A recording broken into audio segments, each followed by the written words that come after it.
People often ask me, do you believe in God? Which I don't like that question. First of all, it's an attempt to box me in a sense. And the reason that it's an attempt to box me in is because the question is asked so that I can be firmly placed on one side of a binary argument.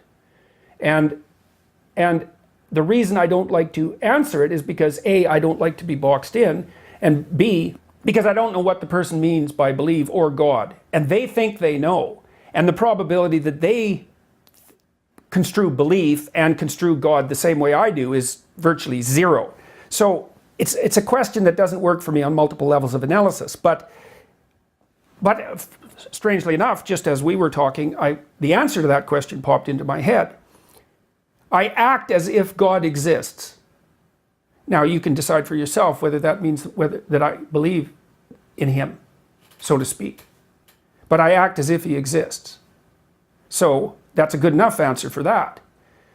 Then with regards to these other issues, the divinity of Christ, well, I would say the same problems with the question formulation obtain. What do you mean by divine? And also, what do you mean by Christ? These are very, very difficult questions. Now, I believe that, for all intents and purposes, I believe that the Logos is divine. Insofar as if by divine you mean of ultimate value, of ultimate transcendent value, yes, it's divine. It's associated with death and rebirth, clearly, because the Logos dismantles you and rebuilds you. So that's what happens when you make an error. When you make an error, some part of you has to go. That's a sacrifice. You have to let it go. Sometimes it's a big part of you. Sometimes it can be such a big part of you that you actually die, right, instead of dying and being reborn. Is there something more than merely metaphorical about the idea of dying and being reborn? Yes, there is, because those are associated with physiological transformations. What's the ultimate extent of that? That's a good question. You know, the question is, what happens to the world around you as you increasingly embody the Logos? And the answer to that is, we don't know. We don't know what the ultimate level of this. Now, the hypothesis is, and it's a hypothesis that extends to some degree to Buddha as well, the hypothesis is that there has been one or two individuals who managed that, and that in their management of that, they transcended death itself. Well, then you might ask yourself, well, what do you mean by transcended death? Well, in the case of Christ, let's assume he was a historical figure for the time being, which I think is the simplest thing to assume. I think there's sufficient evidence to conclude that. You could conclude otherwise, but I feel that there's sufficient evidence to conclude that.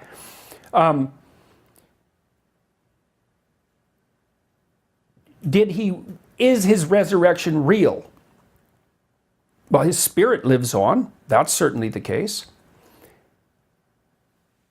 In what sense do you mean spirit? Just to qualify that. Well, let's imagine that a spirit is a pattern of being. And we know that patterns can exist, patterns can be transmitted across multiple substrates, right? Vinyl, electronic impulses, air, vibrations in your ear, neurological patterns, dance. It's all the translation of what you might describe as a spirit, right? It's that pattern. It's independent of its material substrate. Well, Christ's spirit lives on. It's had a massive effect across time. Well, is that an answer to the question? Did his body resurrect? I don't know. I don't know. The accounts aren't clear, for one thing. What the accounts mean isn't clear. I don't know what happens to a person if they bring themselves completely into alignment. I've had intimations of what that might mean. We don't understand the world very well. We don't understand how the world could be mastered if it was mastered completely. We don't know how an individual might be able to manage that. We don't know what transformations that might make possible.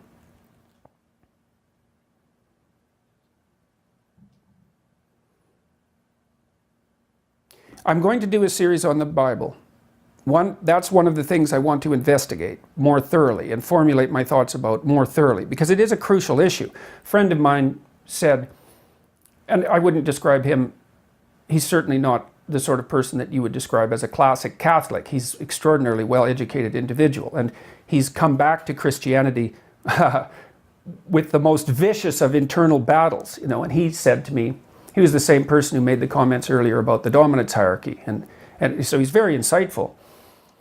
He said that it all falls apart unless you believe in the divinity of Christ and in the resurrection of Christ. And he meant that in a very fundamental way. And there's a way in which that's true, but I don't know exactly what it means yet. Like the metaphorical element of that to me is quite clear. The death and rebirth idea, yeah, I mean, you see that echoed all over. It's the most recent manifestation of that idea is, or one of the most recent manifestations, popular manifestations, is in the Harry Potter series, because it's full of deaths and rebirths of the central hero. Is it not a manifestation of hope for something beyond the finality with which of which we have become inescapably conscious? Well, yes, and of course that's the Freudian critique, right? He just thought about it as a wish fulfillment. Although the problem with that theory is, well, people also generated up the idea of hell, which doesn't, you could say, well, that's a convenient place to put your enemies and still put it in the wish fulfillment framework, but I think that's absurdly cynical. I mean, people who believe in hell are terrified of hell for themselves, and in my estimation, they should be, because I also believe in hell, although what that means, again, is, subject to interpretation. Lots of people live in hell, and lots of people create it. But beyond the sort of the basic Freudian, snide interpretation, is it not a belief in the identification with something that transcends your limited existence? Yes, definitely. But it's funny too, because in the more Christian formulations, there's an insistence on the resurrection of the body, which I find extremely interesting. Even the, say, more sophisticated deist types are kind of willing to go along with the idea that there might be something eternal, transcendent about consciousness, or about the spirit or the soul, something like that. But they're certainly not willing to go beyond that. But there's this very peculiar emphasis in Christianity on the resurrection of the body, which is a glorification of the body, which is quite interesting. It's not something you want to dismiss so rapidly, because it is a glorification of the body and an indication of the necessity of the body, of that limitation. Could that not be an instance of what we were describing earlier in terms of a specific instantiation of a general principle? Yeah, right. And it's the instantiation itself that makes it real. The body is the most real thing that we experience on an individual. Right. Well, and it's real in part because it's limited. Right? It has limitations. So the focus on the mythological representation of the body as resurrected is saying this is more real. This is just as real as you can imagine. Yes. Well, it's an elevation of the material, interestingly enough, right? Not a denial of the material, an elevation of the material. It's a very interesting idea. And as I said, I want to explore that more, because I'm not fully comfortable with my ability to bridge the gap between the metaphorical and the real, although I think that the way that I described it is as close as I can come right now. Magical things happen as the Logos manifests itself. Now that's self-evidently true.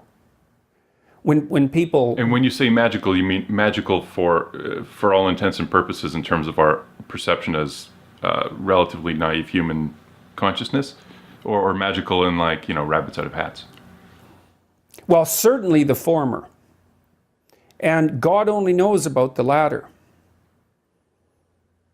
So, that takes us afield into strange areas. Like Jung's observations of synchronous events, for example. Yes. We don't understand the world. Like, I do think the world is more like a musical masterpiece than it is like anything else. And things are oddly connected. Now, I know that sounds new agey and it sounds metaphysical, and I'm saying bluntly, this is speculative, right? I'm feeling out beyond the limits of my knowledge. But there are things I'm not willing to dismiss the mysterious, because I've experienced the mysterious in a variety of different ways, and it's very mysterious, very. from a cognitive perspective, is that not the most rational position to take in any case? Because we know our cognition is inherently bounded by a whole range of constraints. Well, we certainly know that we're bounded by ignorance, and that there's far more going on than we know or can know. We do. The problem is that when you start to speculate, it's a projection of your imagination. Now, that's not necessarily a bad thing, because that is actually, knowledge advances through projection of imagination. But the problem is you can see yourself reflected back at you, and then it's self-fulfilling. And so you can see what you want.